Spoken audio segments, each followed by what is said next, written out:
All right, people. Um, I put a lot of videos of this dude on my Instagram, shit like in my YouTube, and today we're gonna be reading his book.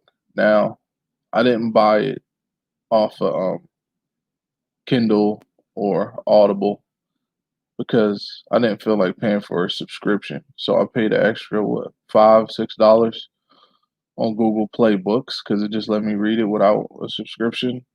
But this is Nigger by Gregory.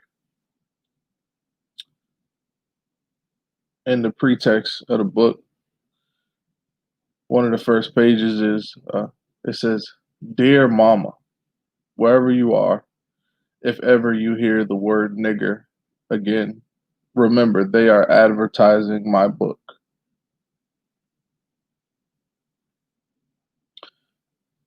Richard Clayton Gregory was born on Columbus Day, 1932, a welfare case. You've seen him on every street corner in America. You knew he had rhythm by the way he snapped his cloth while he shined your shoes. Happy little black boy. The way he grinned and picked your quarter out of the air.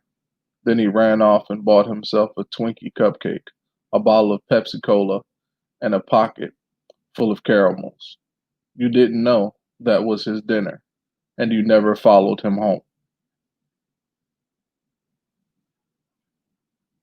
First chapter. Not poor, just broke. It's sad. It's a sad and beautiful feeling to walk home slow on Christmas Eve after you've been out hustling all day, shining shoes in the white taverns and going to the store for the neighbors and buying and stealing presents from the 10-cent store. And now it's dark and still along the street, and your feet feel warm and sweaty inside your tennis sneakers, even if the wind finds the holes in your mittens. The electric Santa Claus wink at you from windows. You stop off at your best friend's house and look at his tree and give him a ballpoint pen with his name on it. You reach into your shopping bag and give something to everybody there, even the ones you don't know. It doesn't matter that they don't have anything for you because it feels so good to be in a warm, happy place where grown ups are laughing. There are daddies around. Your best friend's so happy and excited, standing there trying on all his new clothes. As you walk down the stairs, you hear his mother say, "Boo, you forgot to say goodbye to Richard.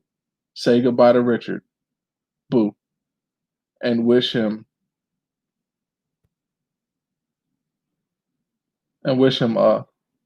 Then you're out on the street again, and some of the lights have gone out.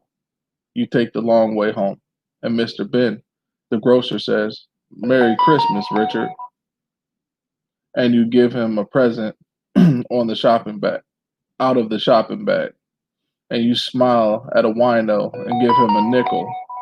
My fucking notifications want to come on at the worst times. All right. "Merry Christmas, Richard," and you give him a present out of the shopping bag, and you smile at a wino and give him a nickel, and you even wave at Grimes, the mean cop. It's a good feeling. You don't want to get home too fast. And then you hit North Taylor, your street, and something catches your eye and you lift your head up and it's there in your window. Can't believe it. You start running, and the only thing in the whole world you're mad about is that you can't run fast enough. For the first time in a long while, the cracked orange door says, "Come on in, little man, you're home now." And there's a wreath and lights in the window and a tree in the kitchen near the coal closet, and you hug your mama, her face hot from the stove. "Oh, mama, I'm so glad you did it like this because ours is new, just for us. Everybody else's tree been up all week long for other people to see. And mama, ours is up just for us. Mama, oh mama, you did it again." My beautiful mama smiled at me like Miss America, and my brothers and sisters danced around the little kitchen with the round wooden table and the orange crate. Chairs. "Go get the vanilla, Richard," said Mama. "Presley peeled some sweet potatoes. Go get the bread out the oven. Dolores, you get away from that duckling. Garland, Ronald, oh Ronald, you be good now. Stand over there with Pauline. Oh Richard, my little man, did you see the ham Ms. White from the eat shop sent by? And the bag of nuts from Mr. Myers and the turkey from Miss King? And wouldn't you know, Mr. Ben, hey mama, I know some rich people don't got this much. A ham and a turkey. Mama, the Lord, he's always looking out for my boys. Richard, and this ain't all. The white folks will be by here tomorrow to bring us more things. Mama was so happy that Christmas. All the food folks brought us and Mr. Ben giving us more credit, and Mama even taught the electric man into turning the lights on again. Hey, Mama, look here. Got a present for Daddy. A cigarette lighter. Mama, there's even a place to scratch a name on it. What you scratch on it, Richard? Big press or Daddy? Nothing, Mama. Might have to give Daddy's present to old Mr. White from the eat shop again. She turned away, and when she turned back, her eyes were wet. Then she smiled, her Miss America smile, and grabbed my shoulder. Richard, my little man, if I show you something, you won't tell nobody, will you? What is it, Mama? I got something for you. Oh, Mama, you forgot? Everything's under the tree. This is something special. Just for you, Richard. Thanks, Mama. Oh, thanks. How'd you know I wanted a wallet? Mama, a real wallet like men have? Mama always gave each of us something special like that. Something personal that wasn't under the tree. Something we weren't supposed to tell the other kids about. It always came up, though. Garland and I would be fighting, and one of us would say, Mama likes me better than you. Look what she gave me. And we both found out the other got a secret present too. But I love that wallet. First thing I did was fill out the address card. If I got hit by a car somehow, someone would know who I am. Then I put my dollars in it, just like men do. Ran outside that night and got on a streetcar and pulled out my wallet and handed it to handed the conductor a dollar. Got anything smaller, boy? Sure, mister. I said. I pulled out my wallet again and took a dime out of the coin purse and snapped it shut and put the dollar back in the long pocket and closed the wallet and slipped it into my back pocket. Did the same thing on the way back home. Did we eat that night? It seemed like all the days we went without food, no bread for the bologna and no bologna for the bread. All the times in the summer we there was no sugar for the Kool-Aid and no lemon for the lemonade and no ice at all were wiped away. Man, we're all right. After dinner, I went out the back door and looked at the sky and told God how nobody ever ate like we ate that night. Macaroni and cheese and ham and turkey and the old ducklings cooking in the oven for tomorrow. There's even whiskey, Mama said, for people who come by. Thanks God, Mama says.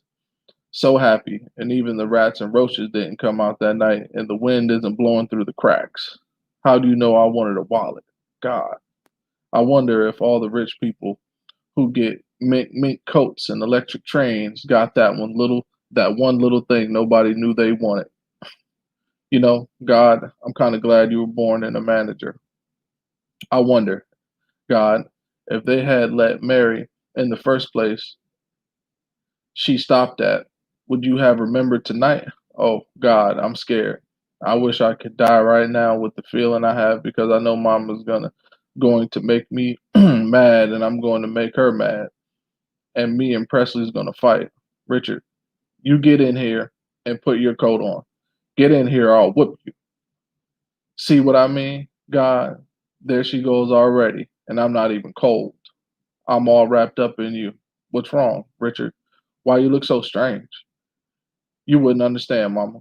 I would, Richard. You tell me. Well, I came out to pray, Mama, way out here, so they wouldn't hear me and laugh at me and call me a sissy.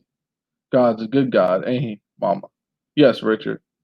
Mama, if I tell you something, would you laugh at me? Would you say I'm crazy? Would you say I was lying, Mama? What is it, Richard? I heard him talk to me. Mama. She put her arm around my shoulders and pulled me against her. He talks to people, Richard. Some people that are real special and good like you. Do me a favor, Richard. Sure, Mama. Next time you talk to him, ask him to send Daddy home. Let me stay up and look out the window with you, Mama. Everybody's in bed, Richard. All my life, Mama. I wanted to stay up with you on Christmas Eve and look out the window with you, Mama. I won't laugh at you. What you mean, Richard? You're waiting on him, ain't you? I know, Mama. Every Christmas Eve, you take a bath and put on that perfume and those clothes from the rich white folks and get down there on your knees in front of that window looking for Daddy. Richard, you better get on the bed. I know, Mama. That whiskey ain't for people coming by. That's for Daddy. Richard, you go on to bed, and when he gets here, I'll wake you up. No, Mama. I want to sit up with you. Mama? Yes, Richard. I should have got a present for Mr. White, 'cause I know Daddy coming to get his this year. There are there were a lot of things I wanted to tell Mama that night while we sat and waited for Daddy, while we prayed on our knees and dozed and hugged each other against the cold and jumped up like jacks every time we heard a noise on the street, but I never did. Sometimes I think she knew anyway. I wanted to say to her, Mama, you remember that day I came home and told you I was at Dr. Jackson's house and how he liked me, Mama, and told me I'd be a good doctor, how he's going to help me learn to read, and how he told me when it gets too cold to study in my house, I could come by his house. Remember that, Mama? It was a lie. I played all that day in a vacant lot. I guess she knew. She never pressed me for names when I told her about all the people who liked me, all the people I created in my mind, people to help poor folks. I couldn't believe God had made a world and hadn't put none of those people in it. I made up a school teacher that loved me, that taught me to read, a teacher that didn't put me in the idiot seat or talk about you and your kind.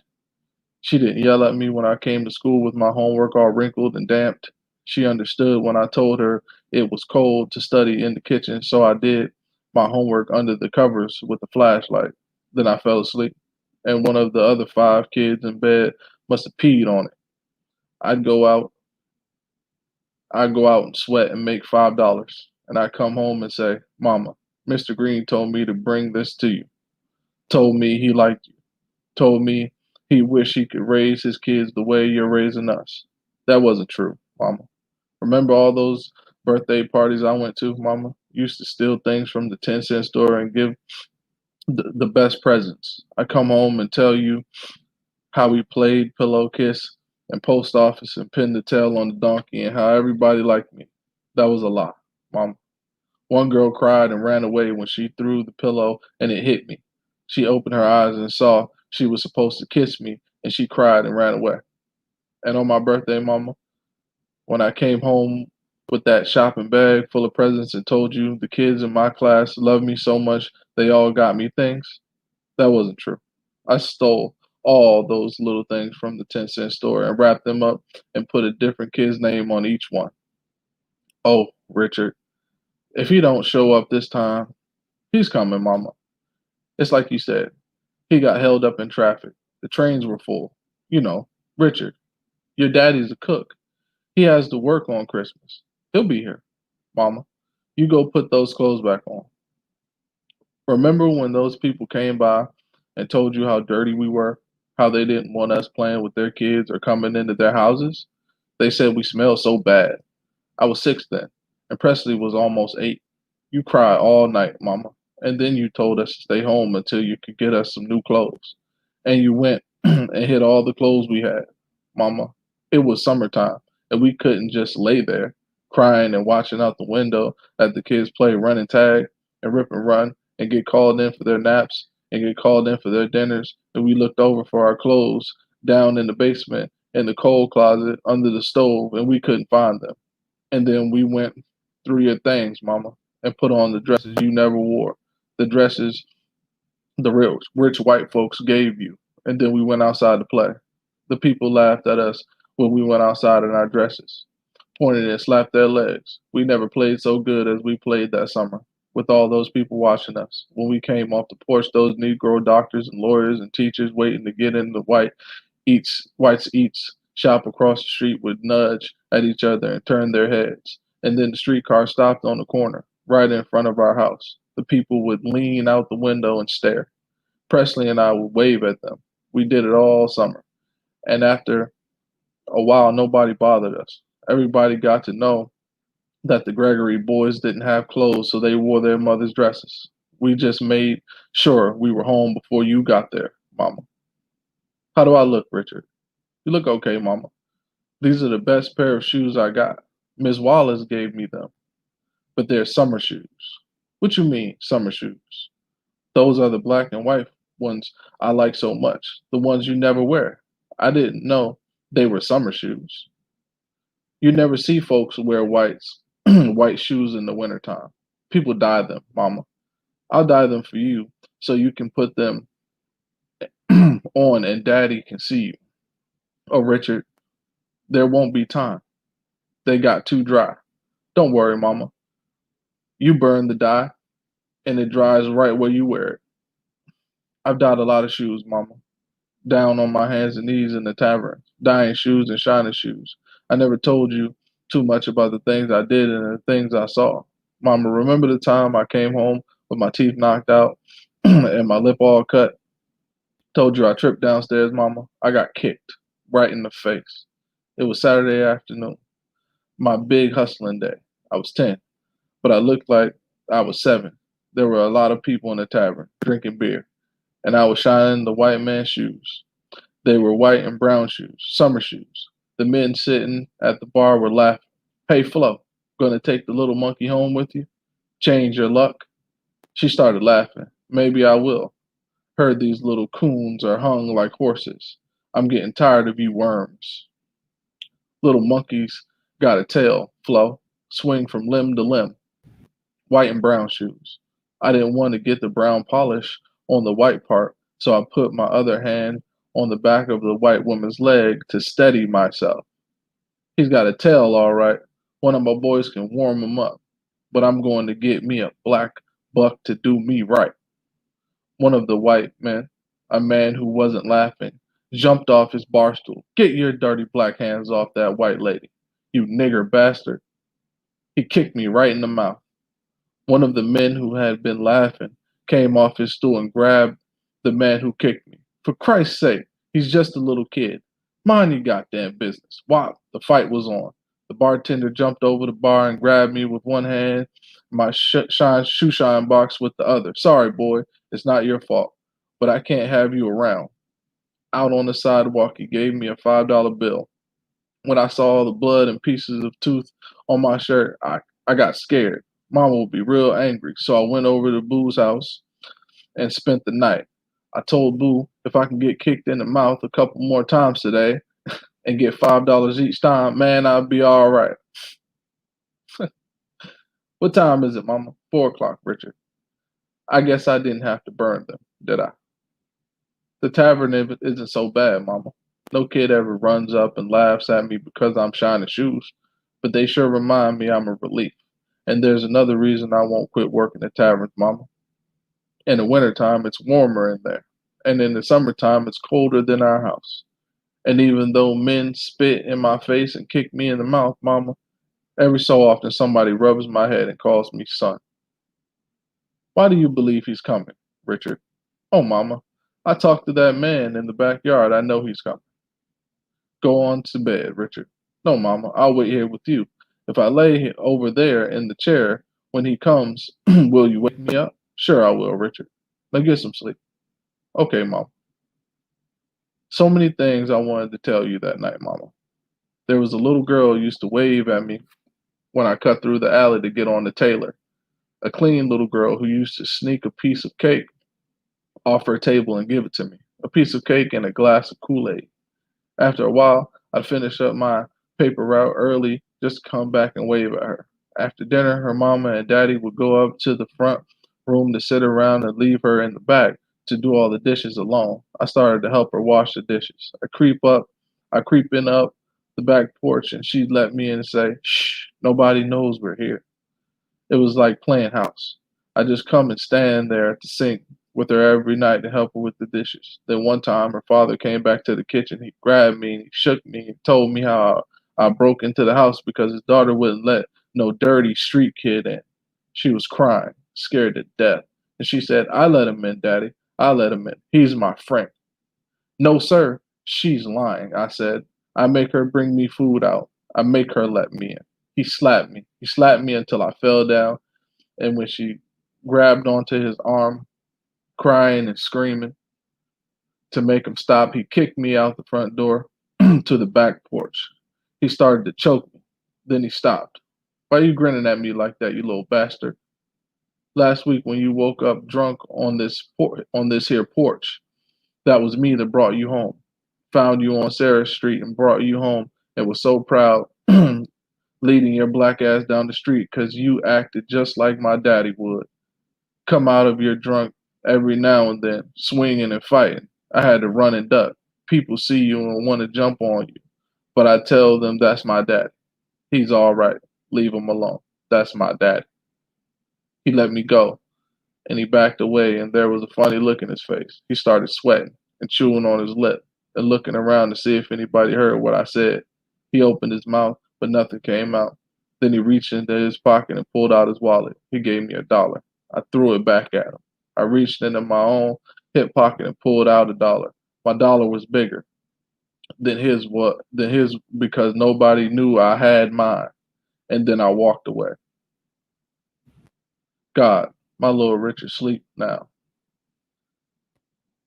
I have to talk to you. Always made a big mistake, God. I sit here every Christmas, times in the summer, too, and pray for his daddy, and never pray for other kids' daddies.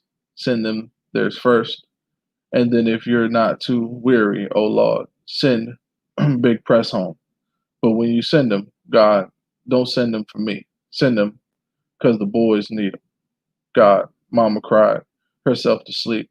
So I'm asking you to send Daddy home right away. God, whenever he is, let him knock on that door. I'll wait up for him. God, just let him please knock on that door.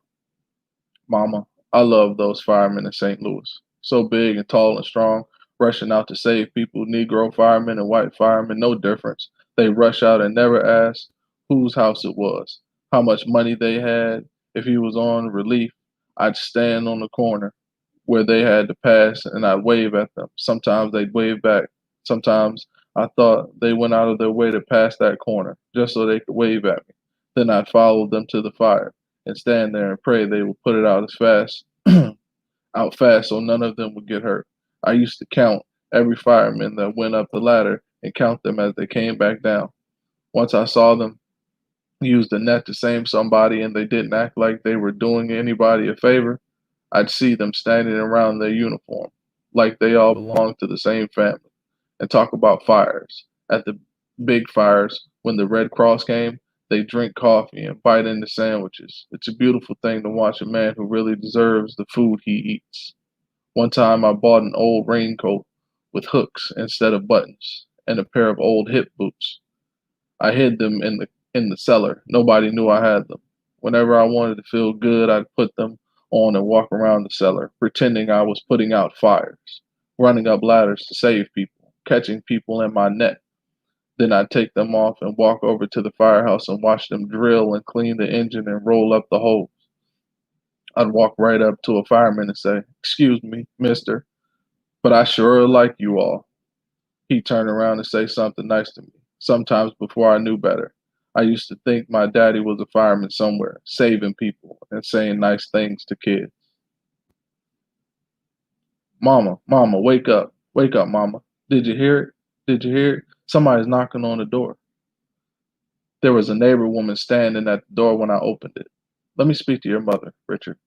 I left the room like I was supposed to when a grown person came in, but I listened. He's here, Lucille. Big Press been down my house all night scared to come home 'cause he ain't got nothing for the kids but some money. He just got in this evening. Been over my place crying, Lucille, 'cause he went and gambled and won, and when he finished winning, all the stores was closed. I ran right in and Mama grabbed me and hugged me. I told you, Mama. Didn't I tell you he was coming? Go get him, Mama. Go and tell him we got everything we want. I ran back and woke up the kids. Daddy's home, Daddy's home. They tumbled out of bed and all five of them, rolling and fighting their way out of the blankets, caught up in the sheet and scrambled around for the socks they lost under the covers and bumping into each other and in such a hurry they got legs and arms all mixed up. But nobody was mad at all. We all ran into the kitchen and jumped up and down while Mama got dressed. Again, put on the fanciest of the clothes and white folks gave her, clothes she never wore, and fixed her hair and put on lipstick and perfume. You don't need that stuff, Mama. Just go get Daddy and bring him home. After Mama left, we quieted down. We sat in the front room by the window and we waited. We hadn't seen him much in 5 years. We waved a long time because Mama hadn't seen him much in 5 years either. Oh, he's not really here, said Dolores. She was 12. Anyway, I don't want to see him. I want to see him, said Ronald. He was 7, and he was sitting on the floor shivering and holding on to Pauline's hand. Pauline was the baby. She was almost 5. Oh man, said Presley, who was 14. I can't wait. He's going to be so clean, a $200 suit on him. Dare anybody he going to be wearing. $1,000 suits, said Garland, who was 9. And he'll have a pocket full of money. Yeah, a pocket full of money, but no gifts, I said. He been busy making money, said Garland. He's a soldier, said Ronald. Mama said he's a cook, said Dolores. Big deal. What's the matter with you, Richard? Don't you want to see Daddy? Said Presley. Last week I wanted to see him when the rent man was cussing Mama. He been busy making money, said Garland. Pauline started to cry, and Ronald leaned over and rocked her in his arms. Oh, you be quiet, little rat. Your daddy coming home. He's a soldier. He's a cook, said Dolores, pushing Presley a little to look out the window. Shut up, girl, said Presley. You remember when Daddy carried that old lady across the street? No. See, you don't know nothing, man. He was he ever big and clean? He got arms so strong. He just picked this old lady right up after she fell off the streetcar to carry her across the street and up to her house. Everybody saw it. Presley did a lot of talking that night. I was just thinking. I thought about the time that trampy woman came by and shouted at Mama, Goddamn husband of yours home? No, he's not, Mama said politely. I just want you to know that anytime he ain't at your house or my house, he's at some woman's house. I appreciate you wouldn't come by here talking like this because the kids can hear you. I don't give a damn about your kids. I got some kids for him too. Yeah, I thought. Big Press is coming home. All those nights Mama kept the hallway light on after we went to bed. All those nights she listened to police news on the radio to hear his name. The times the police came by the house to ask if we'd seen him lately. Suddenly a taxi cab pulled up outside the window and we heard the door slam. And a big, deep voice like nobody's but my daddy's was saying, Keep the change, friend. And then all the kids were on their feet and knocking each other down to get to the door. And Ronald dropped Pauline. And everybody was hollering and screaming. And the last thing I heard was my mama's voice saying, Don't touch his clothes with your dirty hands. Don't touch his clothes. I slammed the bedroom door and climbed into bed with my sneakers on and cried. I pulled the blanket over my head, but I could hear all right. Man, look at that $1,000 suit. See what I tell you, Presley. Look it, Daddy, look it. Hey, Daddy, pick me up after Pauline. Now you get off Big Press. Don't go messing up his clothes with the dirty hands. Seal, where's Richard? Richard, Big Press is here. Come on out. But she was scared to leave him to see if I was okay. When she turned her back, he might walk out again. Look it, all that money Daddy got. Bet it's $1,000,000. Where'd you get all that money, Daddy? I could hear him crackling the money in his hand and his big bag, deep voice saying, You been a good girl, Loris? Doing like your mama says. You been good. Presley, don't you don't want you growing up to be like your daddy now. Paying your mama mind and doing your schoolwork. How about you, Garland? And I lay there and bit the cover and kicked the sheet and cried. Don't want you growing up to be like your daddy now. Is that what he's worried about? A bit. I bit the cover until my gums started bleeding, and I didn't stop until my nose was all stuffed up from crying. Don't you worry, Daddy. Don't you worry. After a while, Mama brought him into the bedroom. Big press. Richard walked up, waited up all night for you. He knew you was coming. He bought you something for Christmas, Big press. You know, he buys you something every Christmas. She pulled on me. She rolled me over. What's wrong with you, Richard? Didn't you hear me call for you? Didn't you hear me say Daddy's home? What are you crying about, Richard? What's wrong with you? She didn't tell him what was wrong. No, you got to treat strangers with respect, Big Press. He just jealous. He's just jealous because you didn't pick him up like you picked up the others. I lay in bed and I looked up at that man, and he was 10 feet tall, tallest man I ever saw. He was clean, and he was strong, and he was healthy. He sat down on the bed next to me. Don't you sit on that dirty bed, Big Press, said Mama. And she brushed off his suit and got one of the silk tablecloths the white folks had given her, which we never used. She put the tablecloths on top of the sheet. Yeah, the one sheet that stayed on the bed for 6 months. She didn't want Big Press to get his suit dirty. I brought you home money, Richard. Don't want it, Daddy. Got more for you than I got for the others. Still don't want it. I'm your daddy, boy. Don't you want to see me? I see you every time I see my mama, on her knees in front of the window crying and praying you'll come.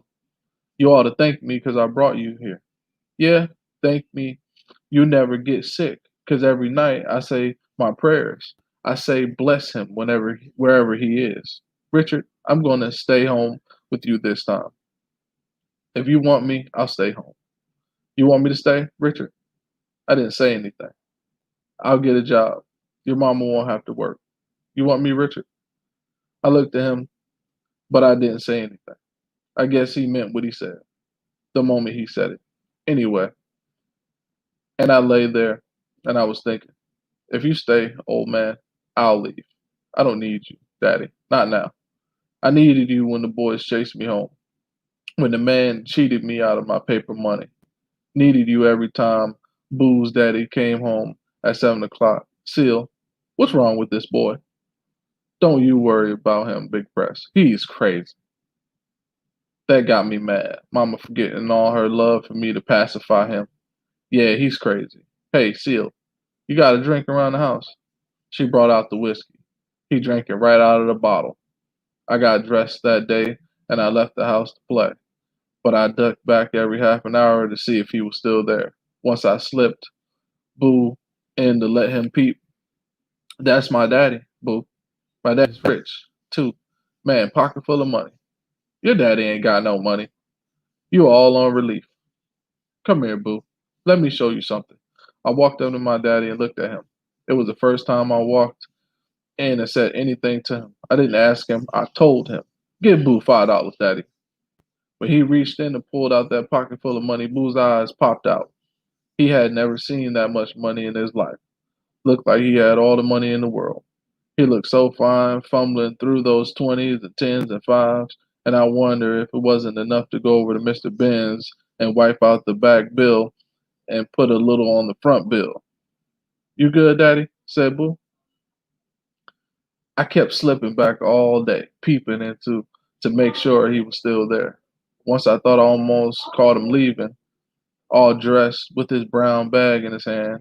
But when he was when he saw me put it down, I slip in and I'd hear him telling Mama all the things he was going to do for her: stay home, get a job, get on relief, give up other women, take Mama to all the nightclubs. She wouldn't have to work for the white folks no more. Told you about working hard for them white folks, he'd say. Don't want my kids left in this house all day by themselves. She cried. You mean it, Prince? You really mean it? Yes, Sil. She got up off her orange crate chair and put her hands on his face and kissed him. I rocked right in then. Get your goddamn hands off my mama.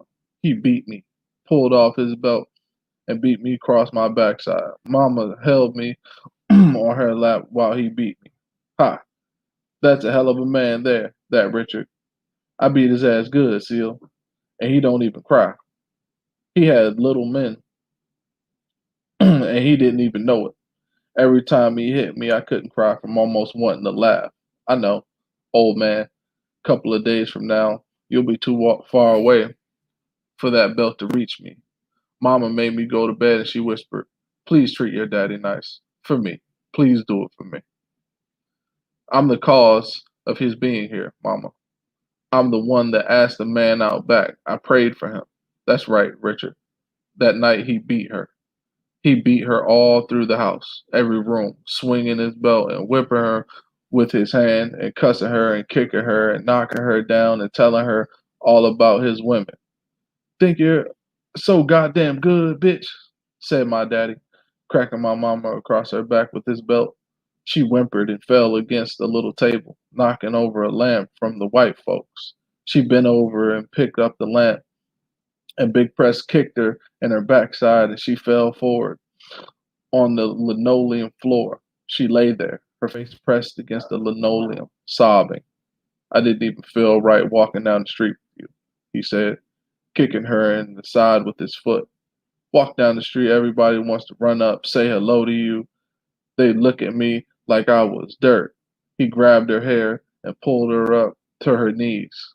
Mama looked up at him, tears running down her cheeks. Slap right across her face. I got bitches, women like you never seen. Proud to walk down the street with Big Press. Slap, Mama found on her face. Get on your feet, bitch. Mama got up slowly. Whop. Mama spun across the front room and back towards the kitchen like a drunk. Whop. Big Press had the belt out again, and now he drove her in front of him, around the kitchen table, Mama stumbling over the chairs and orange crates, Big Press kicking them out of his way. Whop! Back into the front room. Mama bounced against a soft chair, then against the wall. And what the hell you taught Richard? Bitch, hell, whatever you taught him, you ain't gonna turn them all against their daddy. She never said a word, just crying, sobbing, trying to stay on her feet, trying to not get hit too hard, but never really ducking his hand or his belt. She'd seen it coming and closed her eyes and put her hands up, but she never tried to get out of the way. The kids were crying and hollering, and Ronald and Pauline were hugging each other, and Dolores was hiding her face in her hands. Garland and Presley were scared to death. I watched them knock her down and cuss her.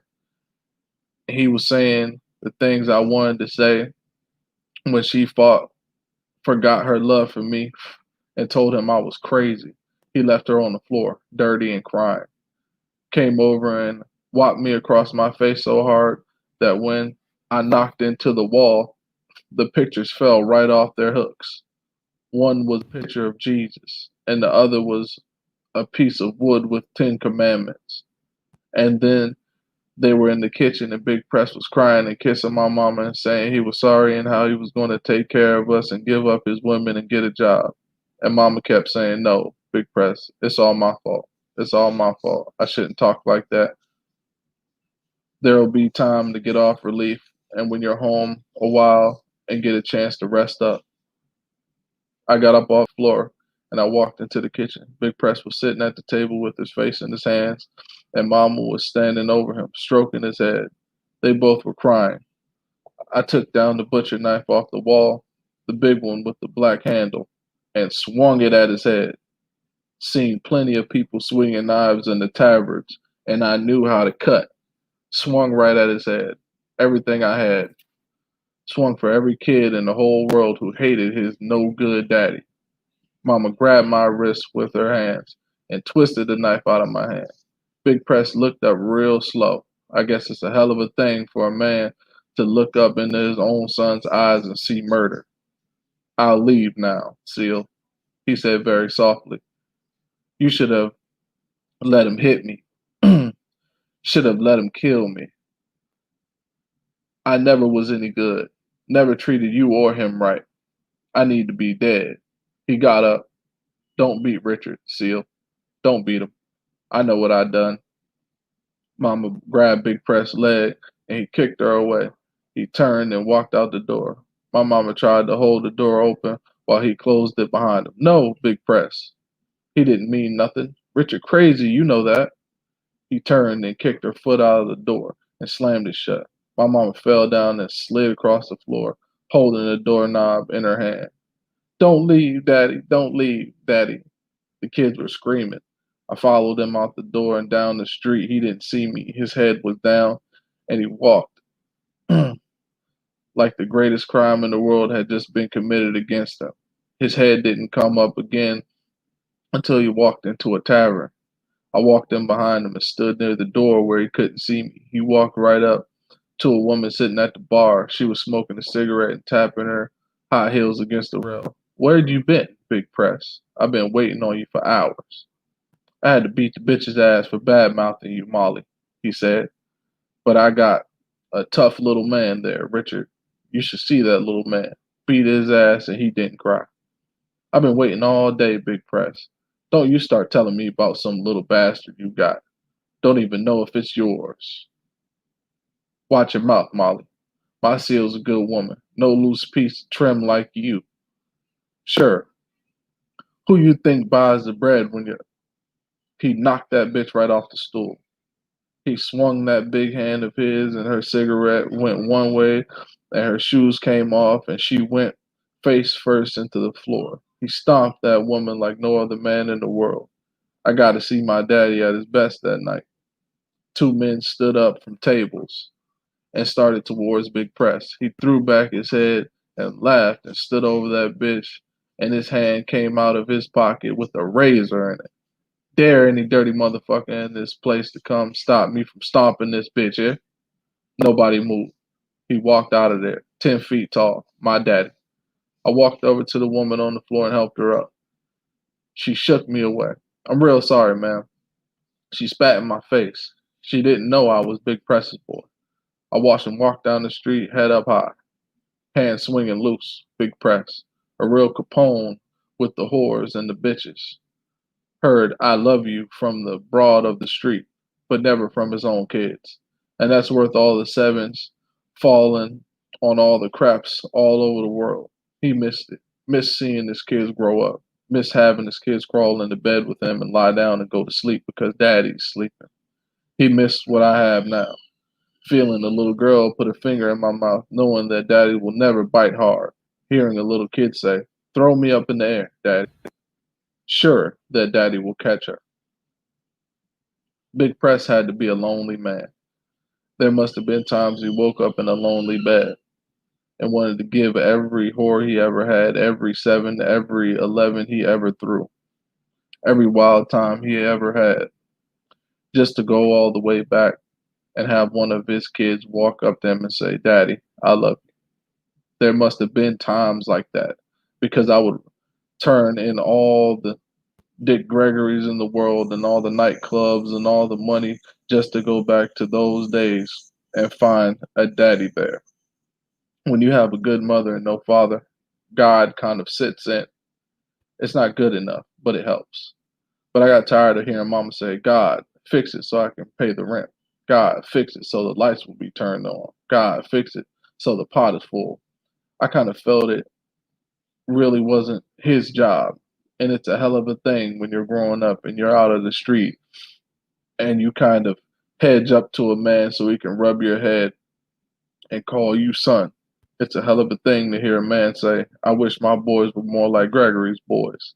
If Big Press could only know how people admire the Gregory boys. Well, Big Press walked away and left us to face the cold winters, the hot summers, the Easters with nothing new, the picnics with nothing in the basket. I wonder if it ever dawned on him that he fixed it so that we couldn't even go to church on Sunday every year, Father's Day. I should never have swung at him with that knife. I should have fallen on my knees and cried for him. No kid in the world, no woman in the world should ever raise a hand against a no good daddy. That's already been taken care of. A man who destroys his own home shall inherit the wind. When I got back home that night, the knob was back on the door and the light was on in the hallway. She was sitting up that night, looking out the window. Mama sat like that for the next 3 or 4 months, looking out the window, dozing in her chair, listening to police news. Then she'd go to work without having been to bed. Sometimes I'd stay up with her, listen to the radio with her, look out the window with her. I tried to make her believe I didn't know she was waiting on him.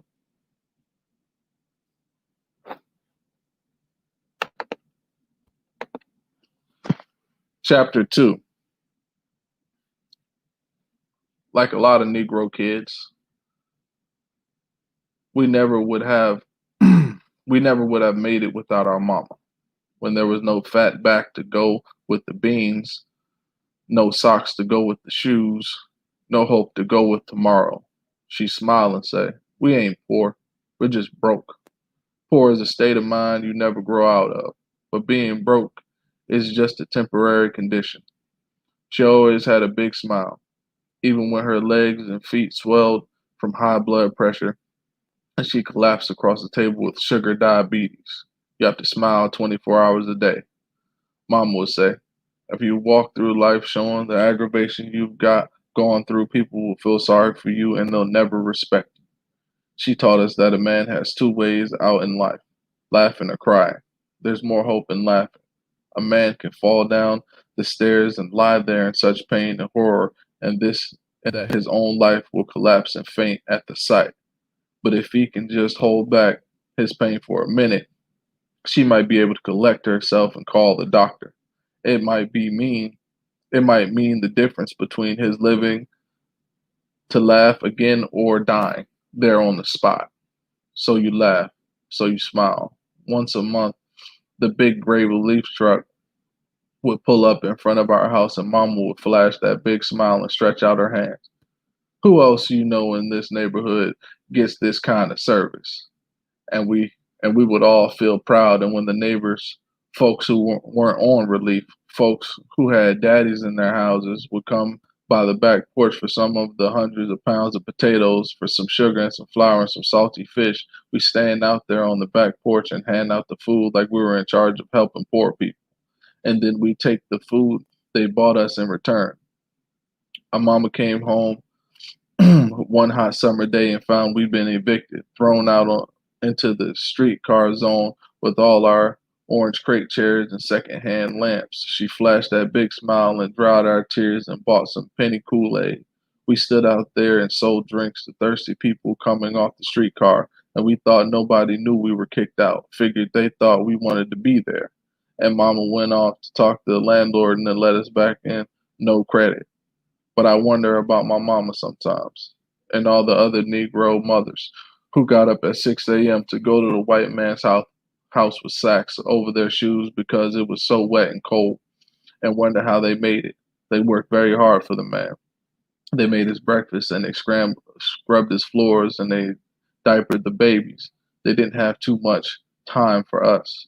I wonder about my mama, who walked out of a white woman's clean house at midnight and came back to her own, where the lights had been out for 3 months and the pipes were frozen and the wind came in through the cracks. She'd have to make deals with the rats, leave some food out for them so they wouldn't gnaw on the doors or bite the babies.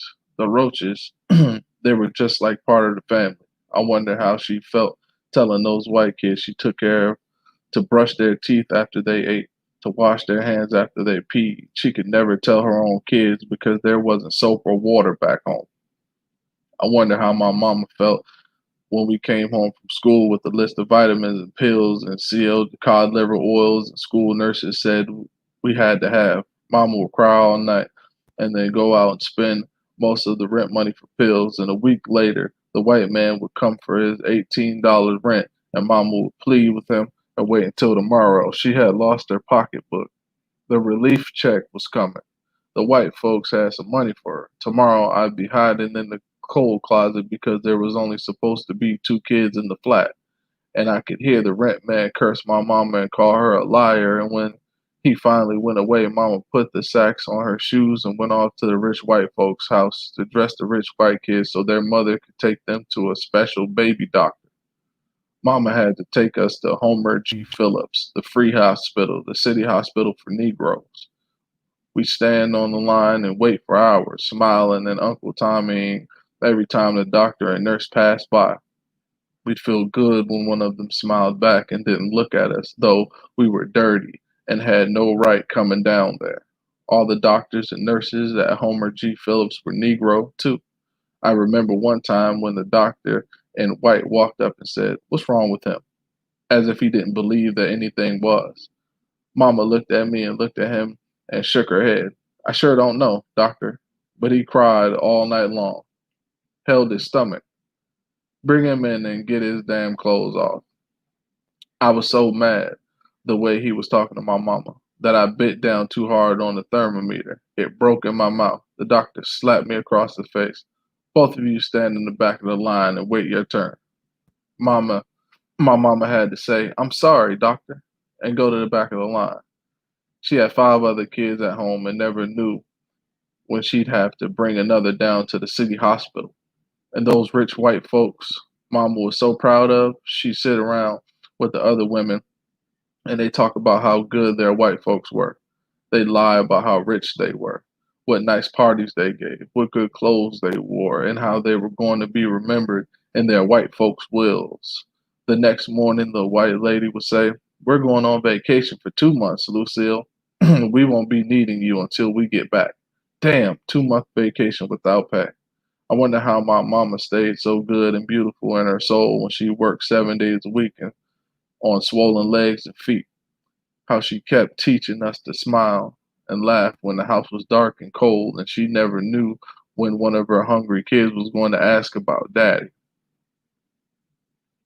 I wonder how she kept from teaching us hate when the social worker came around. She was a nasty bitch with a pinched face who said, "We have reason to suspect you are working, Miss Gregory, and you can be sure I'm going to check on you. We don't stand for welfare cheaters." Mama, a welfare cheater, a criminal who couldn't stand to see her kids go hungry, a grown up in slums and end up mugging people in dark corners. I guess the system didn't want her to get off relief. The way it kept sending social workers around to be sure Mama wasn't trying to make things better. I remember how that social worker would poke around the house, wrinkling her nose at the coal dust and the chilly linoleum floor, shaking her head at the bugs crawling over the dirty dishes in the sink. My mama would have to stand there and make like she was too lazy to keep her own house clean. She could never let on that she spent all day cleaning another woman's house for $2 in carefare. She would have to follow that nasty bitch around those drafty 3 rooms, keeping her fingers crossed that the telephone hidden in the closet wouldn't ring. Welfare cases weren't supposed to have telephones. My mama figured that someday the Gregory kids were going to get off North Taylor Street and into a world where they would have to compete with kids who grew up with telephones in their houses. She didn't want us to be at a disadvantage. She couldn't explain to the social worker. And she couldn't explain that while she was out spoon feeding somebody else's kids, she was worrying about her own kids. That she could that she could rest her mind by picking up the telephone and calling us to find out if we had bread for our bologna or bologna for our bread, to see if any of us had gotten run over by the streetcar while we played in the gutter, to make sure the house hadn't burnt down from the papers and magazines we stuffed in the stove when the coal ran out. But when she called, sometimes when she called, there would be no answer. Home was a place to be only when all other places were closed. I never learned hate at home or shame. I had to go to school for that. I was about 7 years old when I got my first big lesson. I was in love with a little girl named Helen Tucker, a light complected little girl with pigtails and nice manners. She was always clean and she was smart in school. I think I went to school then mostly to look at her. I brushed my hair and even got me a little old handkerchief, and it was a lady's handkerchief. But I didn't want Helene to see me wipe my nose on my hand. The pipes were frozen again. There was no water in the house, but I washed my socks and shirt every night. I get a pot and go over to Mr. Ben's grocery store and stick my pot down in his soda machine, scoop out some chopped ice. By evening, the ice melted the water for washing. I got sick in a lot of that winter because the fire would go out at night before the clothes were dry. In the morning, I put them on, wet or dry, because they were the only clothes I had. Everybody's got a Helen Tucker, a symbol of everything you want. I loved her for her goodness, her cleanness, her popularity. She walked down my street, and my brothers and sisters would yell, "Here comes Helen!" And I'd rub my tennis sneakers on the back of my pants and wish my hair wasn't so nappy and the white folks' shirt fit me better. I'd run out to the street. If I knew my place and didn't come too close, she'd wink at me and say hello. That was a good feeling. Sometimes I'd follow her all the way home and shovel the snow off her walk and try to make friends with her mama and her aunts. I dropped money on her stoop late at night on my way back from shining shoes in the tavern, and she had a daddy, and he had a good job. He was a paper hanger. I guess I would have gotten over Helen by summertime, but sometimes something happened in that classroom that made her face hang in front of me for the next 22 years. When I played the drums in high school, it was for Helen. And when I broke track records in college, it was for Helen. And when I started standing behind microphones and heard applause, I wished Helen could hear it too. It wasn't until I was 29 years old and married and making money that I finally got her out of my system. Helen was sitting in that classroom when I learned to be ashamed of myself. It was on Thursday. I was sitting in the back of the room in a seat with a chalk circle drawn on it. The idiot seat, the troublemaker seat. The teacher thought I was stupid, couldn't spell, couldn't read, couldn't do arithmetic, just stupid. Teachers were never interested in finding out that you couldn't concentrate because you were so hungry, because you hadn't had any breakfast. All you could think about was noontime. Would it ever come? Maybe you could sneak into the cloakroom and steal a bite of some kid's lunch out of the coat pocket, a bite of something, paste. You can't really make a meal out of paste or put it on a bread for sandwich. But sometimes I'd scoop a few spoonfuls out of the paste jar in the back of the room. Pregnant people get strange tastes.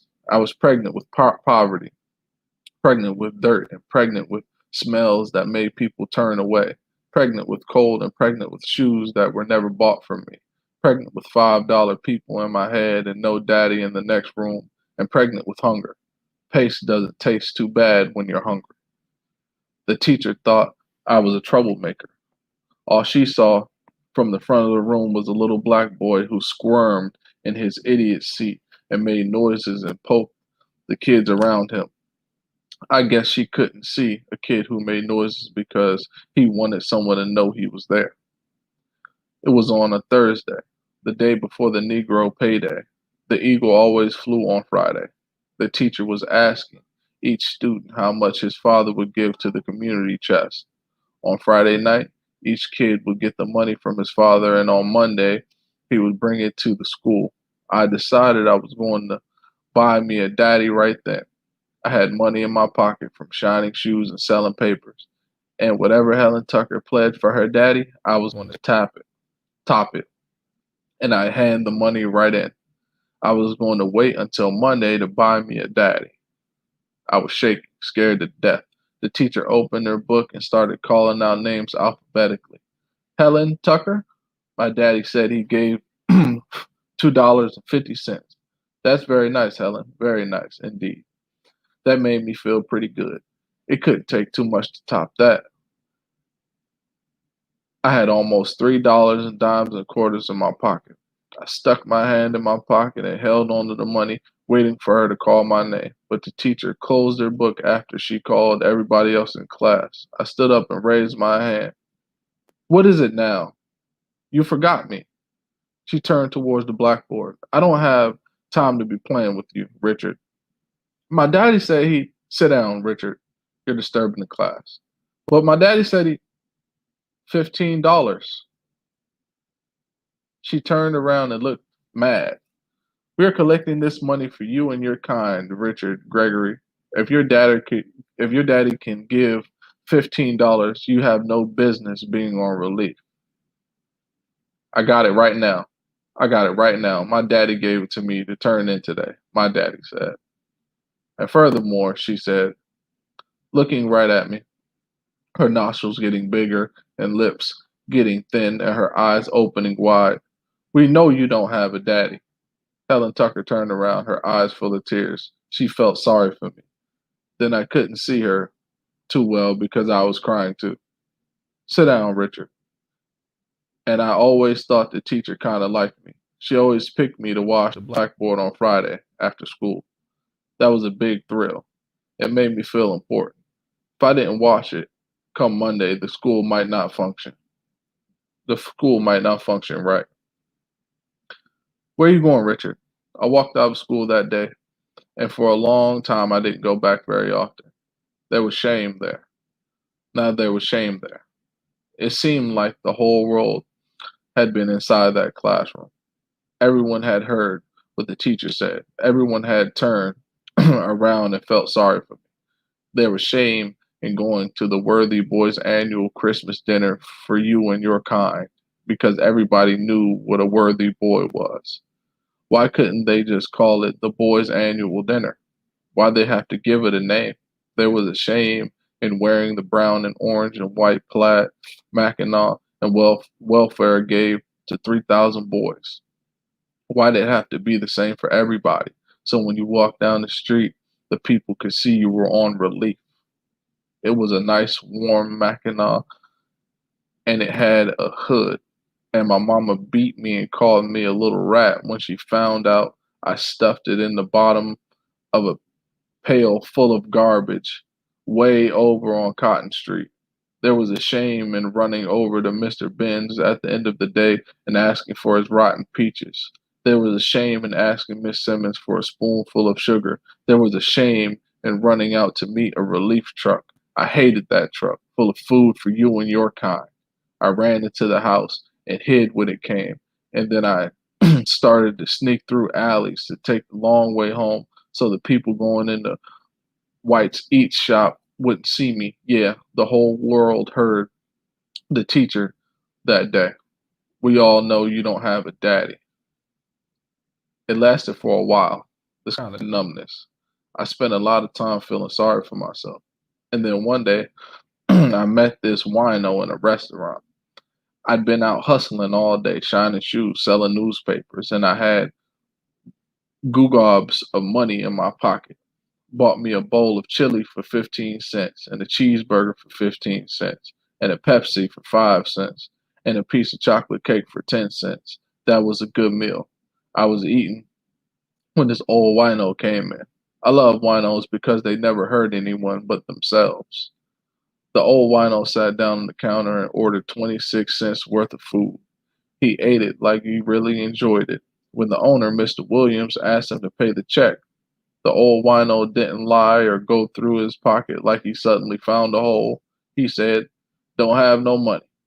The owner yelled, "Why in the hell you come in here and eat my food if you don't have no money? That food cost me money." Mr. Williams jumped over the counter and knocked the wino off his stool and beat him over the head with a pop bottle. Then he stepped back and watched the wino bleed. Then he kicked him, and he kicked him again. I looked at the wino with blood all over his face and I went over, "Leave him alone, Mr. Williams. I'll pay the 26 cents. The wino got up and slowly pulled himself up off the stool, then up to the counter, holding on for a minute until his legs stopped shaking so bad. He looked at me with pure hate. "Keep your 26 cents. You don't have to pay, not now. I just finished paying for it." He started to walk out, and as he passed me, he reached down and touched my shoulder. "Thanks, Sonny, but it's too late now. Why didn't you pay it before?" I was pretty sick about that. I waited too long to help another man. I remember a white lady who came to our door once around Thanksgiving time. She wore a woolly green bonnet around her head and she smiled a lot. Is your mother home, little boy?" "No, she ain't." "May I come in?" "What do you want, ma'am?"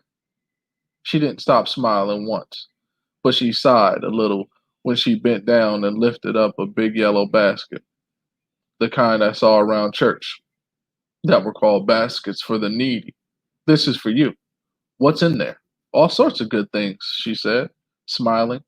There's candy and potatoes and cake and cranberry sauce. And she made a funny little face at me by wrinkling up her nose.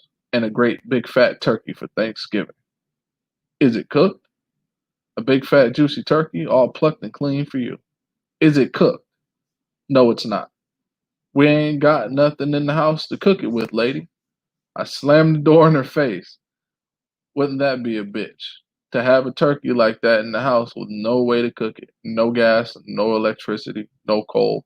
Just a big, fat, juicy, raw turkey. I remember Mr. Ben, the grocery store man, a round little white man with funny little tufts of white hair in his head and sad looking eyes. His face was kind of gray colored, and the skin was loose and shook when he talked. Mama want a loaf of bread, Mr. Ben, fresh bread. Right away, Richard, he say and get the bread he bought 3 days old from the bakeries downtown. It was the only kind of only kind he had for his credit book customers. He dropped it in the counter, clunk. I'd hand him the credit book, that green tablet with the picture of the snuff can on it, to write down how much we owed him. He licked the tip of that stubby pencil he kept behind his ear. 6 cents. How you like school, Richard? I like it. I like school fine, Mr. Ben. Good boy. You you study, get smart. I'd run home to Mama and tell her that bread wasn't fresh bread. It was stale bread. She flashed a big smile. Oh, that Mr. Ben. He knew I was fixing to make toast. The peaches were rotten and the bread wasn't fresh, and sometimes the butter was green. But when it came down to the nitty gritty, you couldn't always go to Mr. Ben. You could always go to Mr. Ben. Before a Jewish holiday, he'd take all the food that was going spoil while the store was shut and bring it over to our house. Before Christmas, he'd send over some meat, even though he knew it was going on the tablet, and he might never see his money. When the push came to shove and every hungry belly in the house was beginning to eat on itself, Mama could go to Mr. Ben and always get enough for some kind of dinner. But I can remember 3 days in a row I went into Mr. Ben's and asked him to give me a penny. Mr. Goodbar from the window. 3 days in a row he said, out, out, or I'll tell your mama you've been begging. One night I threw a brick through his window and took it. The next day I went into Mr. Ben's to get some bread for Mama, and his skin was shaking, and I heard him tell a lady, I can't understand why why should anybody break my window for a penny piece of candy? A lousy piece of candy. All they got to do is ask. That's all, and I give.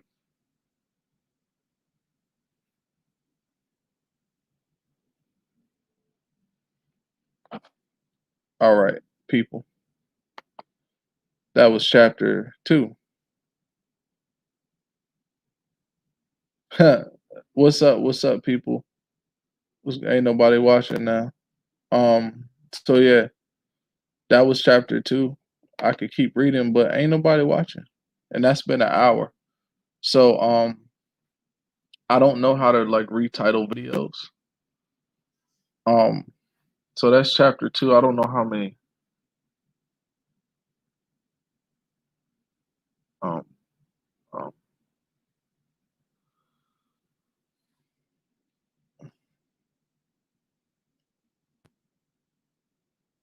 yeah, so we could start chapter 3, I guess, but it's already been an hour. Um so yeah, these chapters don't have titles. It's just the title of the book. This is Nigger by Gregory. I hope y'all appreciated it. Um, whether you watched it live a little bit or you watch it later. Um, that was chapter 2. I'm gonna try to title it correctly. And let me see something. I don't. Uh, um, here we go. Let me see if I can do this. If it'll work.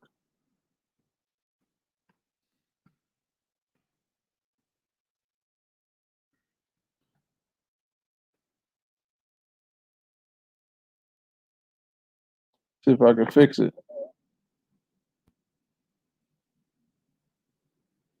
Error. See, I can't change titles. I don't understand. I don't know why I can't change titles. Uh, I don't know how to do it. Maybe I'll figure it out one day. I don't know. Huh. I wish I knew how to fucking change titles. Give me 1 second. Try to figure out how to do this.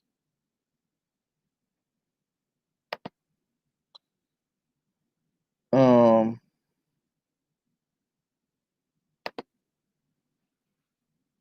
I'll just do the next one, part two. Then fuck it. But I'll probably do another live. I won't be reading. But like I said, I bought this book. It was only like $12. Google Books. If you don't want to have a subscription for like Amazon, Audible, or something like that. But yeah, I'll take it easy, man. Nigger by Dick Gregory. We're gonna get through this. It's 200 something pages. I probably read like what, maybe like 10 of them. So we're gonna get there.